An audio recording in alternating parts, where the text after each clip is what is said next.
ಇವತ್ತು ನಾನಾಗ್ಲೇ ಹೇಳಿದ ಹಾಗೆ ಸರ್ ಹೇಳ್ತಿರೋದು ಕೇಳಿಸ್ಕೊಂಡ್ವಾ, ಹೇಳ್ತಿರೋದು ಅರ್ಥ ಆಯ್ತಾ, ಹೇಳ್ತಿರೋದು is it a matter of fact.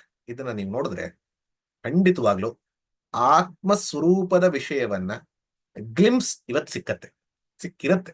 ಯಾರದನ್ನ ನಿಜವಾಗ್ಲೂ ಫಾಲೋ ಮಾಡಿರ್ತಾರೋ, ನಿಜವಾಗ್ಲೂ ಅರ್ಥ ಮಾಡ್ಕೊಂಡಿರ್ತಾರೋ, ನಿಜವಾಗ್ಲೂ ಯಾವ ಪ್ರೀ ಕಂಡೀಷನ್ ಗಳನ್ನ ಬಿಟ್ಟು ಅರ್ಥ ಮಾಡ್ಕೊಂಡಿರ್ತಾರೋ ಖಂಡಿತವಾಗಿ ಗ್ಲಿಮ್ಸ್ ಸಿಕ್ಕಿರುತ್ತೆ. ಆದ್ರೆ ಅದನ್ನ ನಮ್ಮದಾಗಿ ಮಾಡ್ಕೊಳ್ಳೋದಕ್ಕೆ ಪ್ರೊಸೀಜರ್ ಬೇಕಾಗುತ್ತೆ. ಸೊ ನಿಮ್ಮ ಪ್ರಶ್ನೆಗಳು ಏನೇ ಇದ್ರು ಯೂಟ್ಯೂಬ್ ನಲ್ಲಿ ಆಗ್ಲಿ, ಇಲ್ಲೇ ಆಗ್ಲಿ, ಚಾಟ್ ಬಾಕ್ಸ್ ಅಲ್ಲಿ ಅಥವಾ ಹ್ಯಾಂಡ್ಸ್ ರೇಸ್ ಮಾಡೋದ್ರ ಮೂಲಕ ಕೇಳೋದು. ನಮ್ಮ ವಾಲಂಟಿಯರ್ಸ್ ಸಪೋರ್ಟ್ ಮಾಡಬೇಕು. ಯಾವ್ದಾದ್ರು ಪ್ರಶ್ನೆಗಳಿದ್ರೆ ಸ್ನೇಹಾಜಿ ಪ್ಲೀಸ್.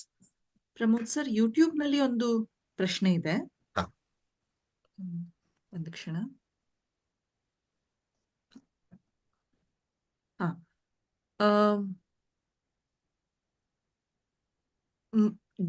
ಜಯಶ್ರೀ ರಂಜನಿ ಅನ್ನುವಂಥವ್ರು ಕೇಳಿದ್ದಾರೆ, mind can also know what is going on in the mind. How to differentiate mind knowing itself and I knowing the mind ಅಂತ ಕೇಳಿದ್ದಾರೆ. ಪರ್ಫೆಕ್ಟ್. ತುಂಬಾ ಚೆನ್ನಾಗಿ ಯೋಚನೆ ಮಾಡಿದ್ರೆ, ತುಂಬಾ ಚೆನ್ನಾಗಿರೋ ಪ್ರಶ್ನೆ ಕೇಳಿದ್ದಾರೆ. Mind can know itself ಯಾವಾಗ ಅಂದ್ರೆ ನಾವು ಇಂಟ್ರೋಸ್ಪೆಕ್ಷನ್ ಅಂತ ನಾವು ಯಾವ್ದನ್ನ ಹೇಳ್ತೀವೋ, ನಾವೇ ನಿನ್ನೆ ನೋಡಿದ ಹಾಗೆ ಯಾವುದೋ ಒಂದು ಕೆಟ್ಟ ಕೆಲಸ ಮಾಡುವಾಗ ಆ ಒಳಗಿನ ಹೈಯರ್ ಮೈಂಡ್ ಬಂದು ಲೋವರ್ ಮೈಂಡ್ಗೆ ಹೇಳುವಂಥದ್ದು. ಸೊ ಈ ದೃಷ್ಟಿಯಲ್ಲಿ ಮನಸ್ಸನ್ನೇ ಅಬ್ಜೆಕ್ಟಿಫೈ ಮಾಡ್ಕೊಳ್ಳುವಂತಹ ಶಕ್ತಿ ಇದೆ, ಮನಸ್ಸನ್ನೇ ಮಾಡ್ಕೊಳ್ಳುವಂತಹ ಖಂಡಿತವಾಗ್ಲೂ ಇದೆ. So that is introspection where mind sees itself. One thought sees the other thought. ಅಹಂ ವೃತ್ತಿ is objectifying the whole of idam ವೃತ್ತಿ. So it is possible. ಆದ್ರೆ ಈ ಅಹಂ ವೃತ್ತಿಯನ್ನು ನೋಡ್ತಾ ಇರೋದು ಯಾವುದು, ಅದು ಕ್ವಶನ್. ಈ ಅಹಂ ವೃತ್ತಿ ಬಂದು ಹೋಗುವಂಥದ್ದನ್ನ ನಿನ್ನೆ ನಾವು ನೋಡಿದ್ವಲ್ಲ, ಅವಸ್ಥಾತ್ರಯ ವಿಶೇಷವನ್ನ ನೋಡಿದಾಗ ಅವಸ್ಥಾತ್ರಯದಲ್ಲಿ ಬಂದಂತ ನೀವೇ ಹೇಳಿದ ಹಾಗೆ ಈ ಅಹಂ ವೃತ್ತಿ ಎಲ್ಲ ಇದಂ ವೃತ್ತಿಗಳನ್ನ ಅಬ್ಜೆಕ್ಟಿಫೈ ಮಾಡ್ತಾ ಇದೆ. ಈಗ ನನ್ನ ಕಣ್ಣು ಮುಂದೆ ಸುಮ್ಮನೆ ಉದಾಹರಣೆಗೆ ನಾನು ಯಾವುದೋ ಒಂದು ಯೋಚನೆ ಬಂತು, ಚಿಂತನೆ ಬಂತು, ಆ ಚಿಂತನೆಯನ್ನ ನಾನು ಬದಲಾಯಿಸಬೇಕು ಅಂದಾಗ ಅದನ್ನ ನಾನೇ ಗಮನಿಸ್ತಾ ಇದ್ದೀನಿ ಅಂತ ಅಂದಾಗ ಆ ಮನಸ್ಸೇ ಮ್ಯಾನಿಪುಲೇಟ್ ಮಾಡಬಹುದು, ಮನಸ್ಸನ್ನ ತಿಳಿಯಬಹುದು. One thought can try to manipulate, understand, decode other thoughts. This is ಅಹಂ ವೃತ್ತಿ ಅಂಡ್ ಇದಂ ವೃತ್ತಿ. ಈ ಇದಂ ವೃತ್ತಿ ಅಹಂ ವೃತ್ತಿ ಇದ್ದಾಗ ಈ ಅಹಂ ವೃತ್ತಿಯನ್ನ ನಾವು ನೆನ್ನೆ ನೋಡಿದ್ವಿ. ಅಹಮಿ ಲೀನಕೆ ಅಪಿ ಅಂದ್ರೆ ಈ ಅಹಂ ವೃತ್ತಿ ಮೈಂಡ್ ಅನ್ನುವಂಥದ್ದು ಮುಳುಗತ್ತೆ ಏಳತ್ತೆ, ಅವಸ್ಥಾತ್ರಯಗಳಲ್ಲಿ ಈ ಒಂದಲ್ಲಿ ಬರುತ್ತೆ, ಈ ಒಂದಲ್ಲಿ ಹೋಗುತ್ತೆ. ಈ ಅಹಂ ವೃತ್ತಿ ಬಂದು ಹೋಗುವಂಥದ್ದನ್ನು ತಿಳಿಯೋದು ಯಾವುದು, ಅದು ಆತ್ಮ, ಅದು ಚೈತನ್ಯ. ಈ ಅಹಂ ವೃತ್ತಿ ಹೇಳೋದಕ್ಕೆ ಸೋರ್ಸ್ ಯಾವುದು, ಅಹಂ ವೃತ್ತಿ ಲೀನ ಆಗೋದು ಎಲ್ಲಿಗೆ, ಅದು ಆತ್ಮ.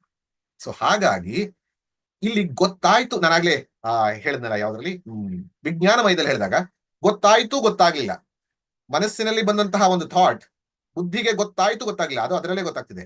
ಆದ್ರೆ ಗೊತ್ತಾಯ್ತು ಗೊತ್ತಾಗ್ಲಿಲ್ಲ ಎರಡೂ ಅನ್ನೋದನ್ನ ಸಾಕ್ಷಿಯಾಗಿ ವಿಟ್ನೆಸ್ ಮಾಡ್ತಿದೆಯಲ್ಲ, ದಟ್ ಇಸ್ ಸಾಕ್ಷಿ ಚೈತನ್ಯ. ಸೊ ಹಾಗಾಗಿ ಸಟ್ಲ್ ಡಿಫರೆನ್ಸ್. ಮೈಂಡ್ ಇಲ್ದಲೇ ಇದ್ದಾಗ ಕೂಡ ಆ ಸುಷುಪ್ತಿಯ ಅನುಭವ ಕೂಡ ಯಾರಿಗಾಯ್ತು, ಮೈಂಡೇ ಇರ್ಲಿಲ್ವಲ್ಲ, ಅದು ಯಾರಿಗಾಯ್ತು, ಅದನ್ನ ಯಾರು ರಿಪೋರ್ಟ್ ಮಾಡ್ತಾ ಇದ್ದಾರೆ, ದಟ್ ಇಸ್ ಸಾಕ್ಷಿ. ಸೊ ಹಾಗಾಗಿ ಅದನ್ನ ಒಂದು ಸಟಲ್ ಡಿಫರೆನ್ಸ್ ಅಲ್ಲಿ ತಗೊಳ್ಬೇಕು. Good question.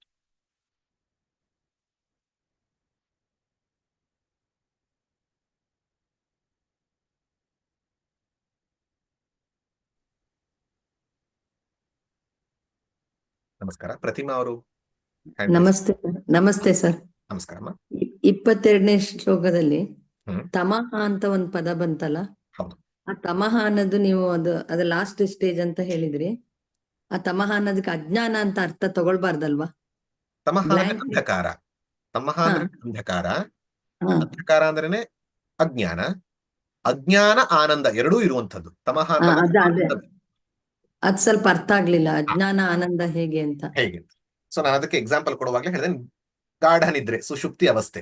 ಸುಷುಪ್ತಿ ಅವಸ್ಥೆಯಲ್ಲಿ ಏನಾಗತ್ತೆ, ಆನಂದ ಅಂದ್ರೆ ನಮಗೆ ವಿಷಯಾನಂದ ಇಲ್ಲ, ಭಜನಾನಂದ ಇಲ್ಲ, ಧ್ಯಾನಾನಂದ ಇಲ್ಲ, ಆದರೂ ಕೂಡ ನಿರ್ವಿಷಯ ಆನಂದ, ಯಾವ ವಿಷಯಗಳೂ ಇಲ್ಲದೆ ಖುಷಿಯಾಗಿ, ರಿಲ್ಯಾಕ್ಸ್ಡ್ ಆಗಿ, ಕಾಮ್ ಆಗಿ, ಪೀಸ್ಫುಲ್ ಆಗಿ ಇದ್ವಿ.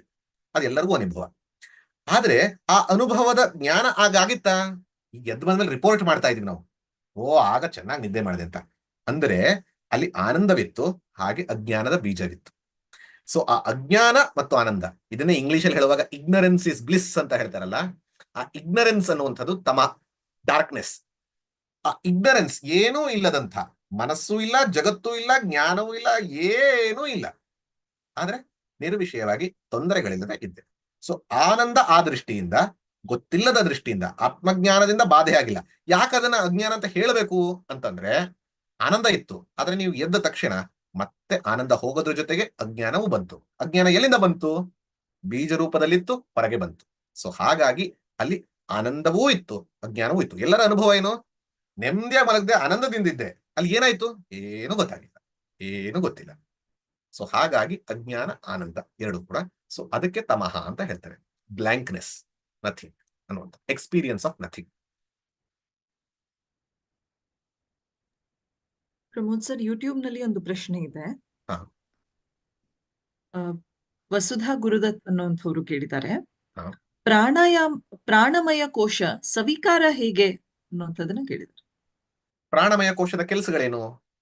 ನಾವು ಅವತ್ತೆ ನೋಡಿದ್ವಿ, ಪ್ರಾಣ ಅಂತಂದಾಗ ಪಂಚ ಪ್ರಾಣಗಳಿದೆ. ಪ್ರಾಣ ಉಸಿರಾಟ, ರೆಸ್ಪಿರೇಟರಿ ಸಿಸ್ಟಮ್. ಅಪಾನ ಎಕ್ಸ್ಕ್ರೀಟರಿ ಸಿಸ್ಟಮ್. ವ್ಯಾನ ಇಸ್ ಸರ್ಕ್ಯುಲೇಟರಿ ಸಿಸ್ಟಮ್. ಸಮಾನ ಡೈಜೆಸ್ಟಿವ್ ಸಿಸ್ಟಮ್. ಉದಾನ ರಿವರ್ಸ್ ಆಕ್ಷನ್. ಈ 5 ಚೇಂಜ್ ಆಗ್ತಾ ಇದೆಯೋ ಚೇಂಜ್ ಆಗ್ತಾ ಇಲ್ವೋ? ಒಂದು ದಿನ ಡೈಜೆಷನ್ ಆಗುತ್ತೆ, ಇನ್ನೊಂದು ದಿನ ಡೈಜೆಷನ್ ಆಗಲ್ಲ. ಒಂದು ದಿನ ಆಕ್ಟಿವ್ ಆಗಿರ್ತೀನಿ, ಒಂದಿನ ಆಕ್ಟಿವ್ ಆಗಿರಲ್ಲ. ಬೆಳಗ್ಗೆ ನಾನು ಆರೋಗ್ಯವಾಗಿರ್ತೀನಿ, ನನ್ನ ಆರೋಗ್ಯ ತಪ್ಪೋದಕ್ಕೆ, ಆರೋಗ್ಯ ಚೆನ್ನಾಗಾಗೋದಕ್ಕೆ ಪ್ರಾಣವೇ ಕಾರಣ. ಸೊ ಎಲ್ಲ ನನ್ನ ದೇಹದಲ್ಲಾಗುವಂತಹ ಎಲ್ಲ ಫಿಸಿಯಲಾಜಿಕಲ್ ಅಂತ ಪ್ರಾಸೆಸ್ ಅಂತ ಹೇಳ್ತೀವಿ ಇದಕ್ಕೆ.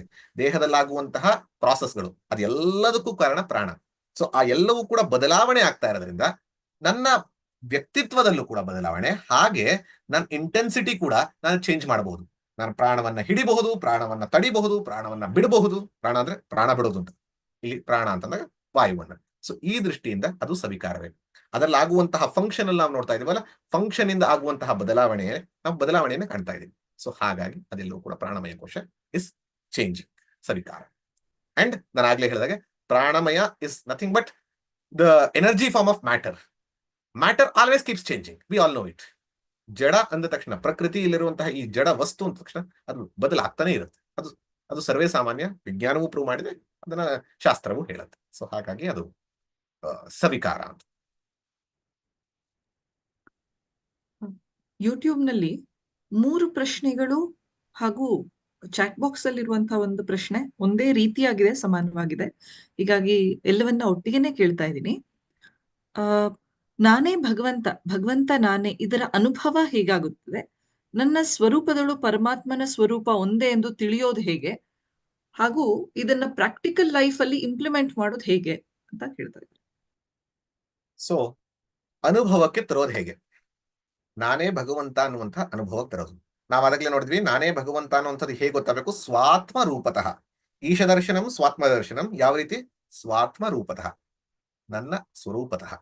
ಈಗ ನನ್ನ ಸ್ವರೂಪವನ್ನ ಅನುಭವಕ್ಕೆ ತಂದ್ಕೊಂಡ್ರೆ ಆಗ ನಾನೇ ಪರಮಾತ್ಮ ಅಂತ ಆಗುತ್ತೆ. ಸೊ ನನ್ನ ಸ್ವರೂಪವನ್ನ ಅನುಭವಕ್ಕೆ ತಂದುಕೊಳ್ಳೋದು ಹೇಗೆ? ಆಗ್ಲೇ ನಾವು 10ನೇ ದಶಮಸ್ತ್ವಮಸಿ, you are the 10th man ಅಂತ ನೋಡಿದ್ವಿ. You can see everyone but not yourself. ಈ ಕಣ್ಣು ಅನ್ನುವಂಥದ್ದು ಜಗತ್ತಿನಲ್ಲಿ ಇರುವಂತ ಏನೇನು ವಸ್ತುವನ್ನು ಬೇಕಾದ್ರೆ ನೋಡುತ್ತೆ, ಕಣ್ಣನ್ನೇ ನೋಡಕ್ಕಾಗಲ್ಲ. ದೃಗೇವ ನತು ದೃಶ್ಯತೆ. ಹಾಗಾಗಿ ಆದರೆ ಪ್ರತಿಯೊಂದು ದೃಷ್ಟಿಯಲ್ಲೂ, ಪ್ರತಿಯೊಂದು ಕಾಣುವಿಕೆಯಲ್ಲೂ ನನಗೇನ್ ಗೊತ್ತು? ನನ್ನ ಕಣ್ಣು ದೃಷ್ಟಿ ಇದೆ ಅಂತ ಗೊತ್ತು. ಪ್ರತಿಯೊಂದು ದೃಶ್ಯದಲ್ಲೂ ದೃಕ್ಕಿನ ಆವಿರ್ಭಾವ ಗೊತ್ತಾಗತ್ತೆ. ಸೊ ಹಾಗಾಗಿ ಅನುಭವಕ್ಕೆ ತಂದುಕೊಳ್ಳೋದು ಅಂದ್ರೆ ತಿಳ್ಕೊಳ್ಳೋದು. So knowing is being. ಅದನ್ನೇ ನಾವು ನಾಳೆ ನೋಡ್ತೀವಿ, ಆತ್ಮ ಸಂಸ್ಥಿತಿ ಆತ್ಮದರ್ಶನ. ನಾಳೆ ಅದನ್ನ ನೋಡ್ತೀವಿ. ಅಂದ್ರೆ it is not an extraordinary experience, it is a pure knowledge that I am this, ಅಹಂ ಬ್ರಹ್ಮ ಅಸ್ಮಿ. ಇದು ಅನುಭವವಲ್ಲ, ಇದು ಜ್ಞಾನ. ಅನುಭವ ಆದ್ರೆ, ಅನುಭವ ಅಂದ್ರೆ ಅರ್ಥ ಏನು? ಹುಟ್ಟಿತು, ಒಂದು ಸಮಯದಲ್ಲಿ ಹುಟ್ಟಿದಂತಹ ಎಕ್ಸ್ಪೀರಿಯನ್ಸ್. ಆ ಅನುಭವ ಕಳಚ್ಕೊಂಡು ಹೋಗುತ್ತೆ. Anything born has to go. ಈ ನಾನು ಬ್ರಹ್ಮವೇ ಆಗಿದ್ದೀನಿ ಅನ್ನುವಂಥ ಅನುಭವ ಬಂತು ಅಂತಂದ್ರೆ ಅದು ಬಿಟ್ಟು ಹೋಯ್ತು. ಅವತ್ತು ಬಂತು ಅಂದ್ರೆ ಇವತ್ತು ಇಲ್ಲ ಅಂತ ಅರ್ಥ. ಸೊ ಹಾಗಾಗಿ ಅನುಭವ ಅಲ್ಲ ಜ್ಞಾನ. ನಾನೇ ಆಗಿದ್ದೀನಿ. ಅಲ್ಲಿ ಹೇಗೆ ಆ 10ನೇ ನಾನೇ ಆಗಿದ್ದೀನಿ, ಅದ ಅನುಭವ ಏನು? ನಾನೇ ಆಗಿದ್ದೀನಿ ಅಷ್ಟೇ.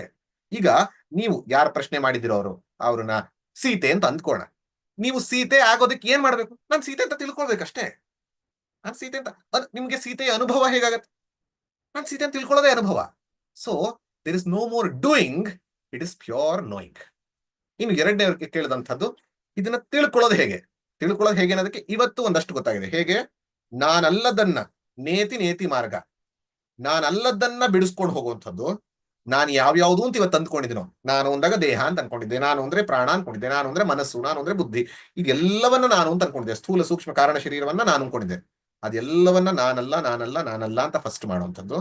ಕೊನೆಗೆ ನಾನು ಯಾರು, ನಾನು ಇದ್ದೀನಿ ಅಂತ ಗೊತ್ತಾಯ್ತು. ನಾನು ಯಾರು, ನನ್ನ ಸ್ವರೂಪ ಏನು, ಈ ಸತ್ ಚಿತ್ ಪರಮ ಪೂರ್ಣ ಅಂತ ತಿಳಿಬೇಕು ಅಂದ್ರೇನು, ಅದನ್ನ ತಿಳಿಬೇಕು ಅಂದ್ರೆ consistent and systematic study of scriptures, ಪ್ರಮಾಣ ಬೇಕು.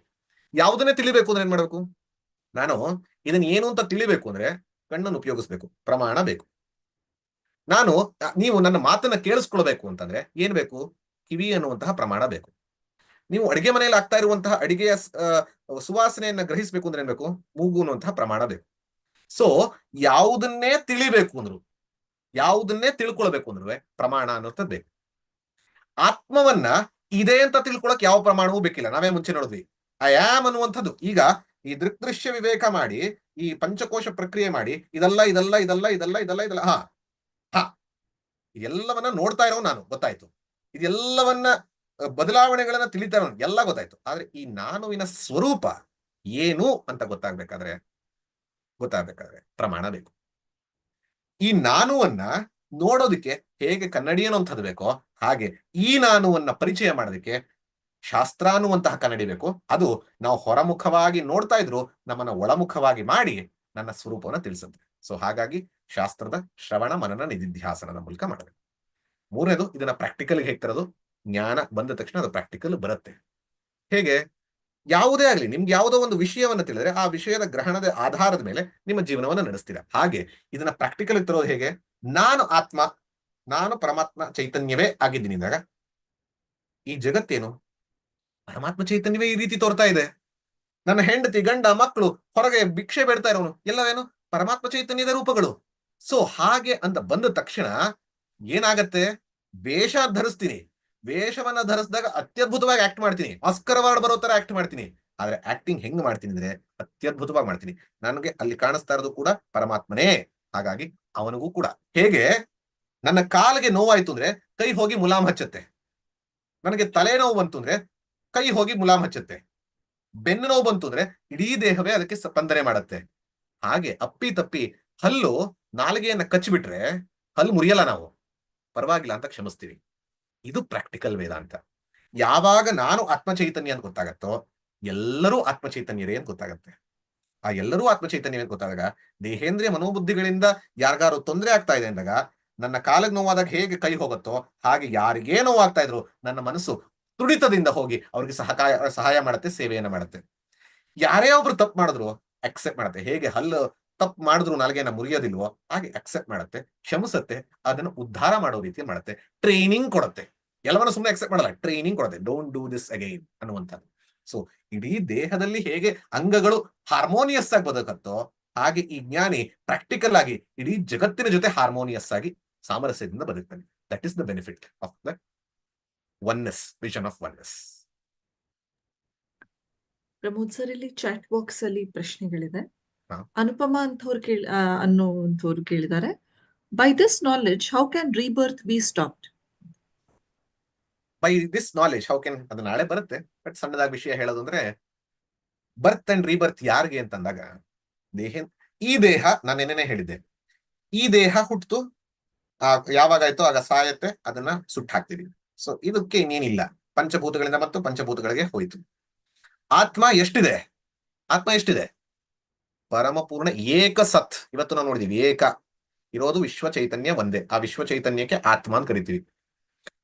ಆತ್ಮಕ್ಕೆ ವೇಷವನ್ನ ಹಾಕಿದಾಗ ಜೀವ, ನೀನೊಂದು ನಾನೊಂದು, ನಾನು ಪ್ರಮೋದು, ನೀವು ಕೇಳಿದಂತ ಅನುಪಮ, ಇನ್ನೊಬ್ರು ಕೇಳಿದಂತ ಸ್ನೇಹ, ಈ ರೀತಿಯಲ್ಲಿ ಜೀವ ಅನ್ನುವಂಥದ್ದು ವೇಷ, ಆತ್ಮ ಅನ್ನುವಂಥದ್ದು ಒಂದೇ, ವಸ್ತು ಒಂದೇ, ವೇಷಗಳು ನೂರಾರು. ಸೊ ಹಾಗಾಗಿ ಎಲ್ಲಿಯವರೆಗೆ ಈ ಜನನ ಮರಣ ಅಂತಂದಾಗ, ಎಲ್ಲಿಯವರೆಗೆ ನಾನು ಇನ್ನೂ ಕೂಡ ಜೀವ ಅಂತ ಭಾವಿಸಿರ್ತೀನೋ, ಅಜ್ಞಾನ ಅಂತ ಇರುತ್ತೋ, ಅಜ್ಞಾನ ಇರೋವರೆಗೂ ಅದಿದ್ದೇ ಇರುತ್ತೆ. ಯಾಕೆ, ಈ ಉದಾಹರಣೆಗೆ ಹಗ್ಗದಲ್ಲಿರುವಂತಹ ಹಾವು, ಹಗ್ಗದಲ್ಲಿ ಹಾವಿಲ್ಲ, ಹಗ್ಗದಲ್ಲಿ ಕಾಣ್ತಾ ಇರುವಂತಹ ಹಾವು, ಅಲ್ಲಿ ನಿಜವಾಗಿ ಹಾವಿಲ್ಲ, ಆದ್ರೂ ಕೂಡ ನನಗೆ ಆ ಅಜ್ಞಾನ ಇರೋವರೆಗೂ ನನ್ನಲ್ಲಿ ಭಯ, ನನ್ನಲ್ಲಿ ಆತಂಕ, ನನ್ನಲ್ಲಿ ಮುಂದೆ ಹೋಗಬಾರದು, ಇನ್ಸೆಕ್ಯೂರಿಟಿ ಎಲ್ಲವೂ ಇರುತ್ತೆ. ಅದಿದೆ ಅಂತಾನೆ ನನಗೆ ಭಾವ. ಆದ್ರಿಂದ ನನಗೆ ಬೆವರು ಬರುತ್ತೆ, ನನಗೆ ಆಗ್ಲೇ ಯಾರಿಗಾರು ಜಾಸ್ತಿ ಇದ್ರೆ ಹಾರ್ಟ್ ಪಾಲ್ಪಿಟೇಷನ್ ಆಗತ್ತೆ, ಇನ್ಯಾರಿಗಾರು ಅದು ಸ್ವಲ್ಪ ದೊಡ್ಡ ಹಾವು ತರ ಕಾಣಿಸಿದ್ರೆ ಹಾರ್ಟ್ ಅಟ್ಯಾಕ್ ಆಗ್ಬಿಡ್ಬೋದು. ಸೊ ಇದೆಲ್ಲ ಯಾಕಾಯ್ತು, ಹಾವಲ್ಲಿದೆ ಅನ್ನುವಂತಹ ಅಜ್ಞಾನದಿಂದ. ಯಾವಾಗ ಅದರಲ್ಲಿ ಬೆಳಕು ತೋರಿಸಿ ಅಲ್ಲಿ ಹಾವಲ್ಲ ಹಗ್ಗ ಅಂತ ಗೊತ್ತಾದ್ರೆ ಭಯ ಎಲ್ಲವೂ ಹೋಯ್ತು. ಅಂದ್ರೆ ನನಗೆ ಆಗ್ತಾ ಇದ್ದಂತಹ ತೊಂದರೆಗಳೆಲ್ಲವೂ ಹೋಯ್ತು.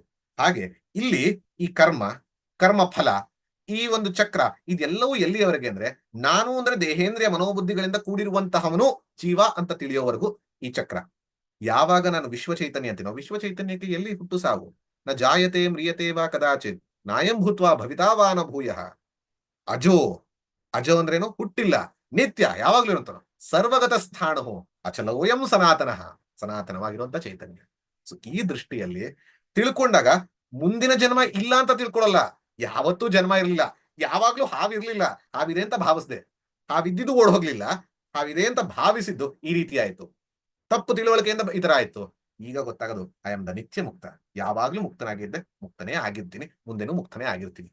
ನನಗೆ ಜನ್ಮ ಮರಣ ಅನ್ನುವಂಥದ್ದು ಅಜ್ಞಾನ ವಶದಿಂದ, ಅಜ್ಞಾನದಿಂದ ಕಾಮ, ಕಾಮದಿಂದ ಕರ್ಮ, ಕರ್ಮದಿಂದ ಫಲ, ಫಲದಿಂದ ಜನ್ಮ ಮರಣ, ಈ ಚಕ್ರದಲ್ಲಿದ್ದೆ. ಯಾವಾಗ ಅಜ್ಞಾನವೇ ಹೋಯ್ತೋ ಚಕ್ರ ನಾಶ ಆಯ್ತು. ಸೊ ಈ ದೃಷ್ಟಿಯಿಂದ ನಾವು ಅರ್ಥ ಮಾಡ್ಬೋದು. ಸೊ ಸಮಯ ಆಯ್ತು ಅನ್ಸುತ್ತಲ್ಲ, ಅಥವಾ ಇನ್ನೂ 3 ಕ್ವೆಶ್ಚನ್ಸ್ ಇದೆಯಾ? ಪ್ರಶ್ನೆಗಳು ಸುಮಾರಿದೆ, ಆದ್ರೆ ಸಮಯ ಆಗ್ತಾ ಇದೆ, ಹೀಗಾಗಿ ಪೂರ್ಣಗೊಳಿಸಬಹುದು. ಇವತ್ತಿನದು ವೇದಾಂತದ ತುತ್ತ ತುದಿಯ ವಿಚಾರ. ನಾನು ಯಾರು? ಪಂಚಕೋಶ ವಿಲಕ್ಷಣ, ಪಂಚಕೋಶ ಅತೀತ ಸತ್ ಚಿತ್ ಏಕ ವಸ್ತು. ಪರಮಾತ್ಮ ಯಾರು? ಸಮಷ್ಟಿ ಪ್ರಪಂಚದಿಂದ ವ್ಯತಿರಿಕ್ತನಾದಂತಹ ಶುದ್ಧ ಚೈತನ್ಯ ಸತ್ ಚಿತ್ ಪೂರ್ಣ ಪರಮ ವಸ್ತು. ಈ ಪರಮ ವಸ್ತುಗೂ ಆ ಪರಮ ವಸ್ತುಗೂ ಯಾವುದೇ ವ್ಯತ್ಯಾಸ ಇಲ್ಲ, ವಸ್ತುತಃ ವ್ಯತ್ಯಾಸ ಇಲ್ಲ. ವೇಷತಃ ಧೀ ಪರ್ಸ್ಪೆಕ್ಟಿವ್, ದೃಷ್ಟಿಕೋನ ಮತ್ತು ವೇಷದಲ್ಲಿ ವ್ಯತ್ಯಾಸ.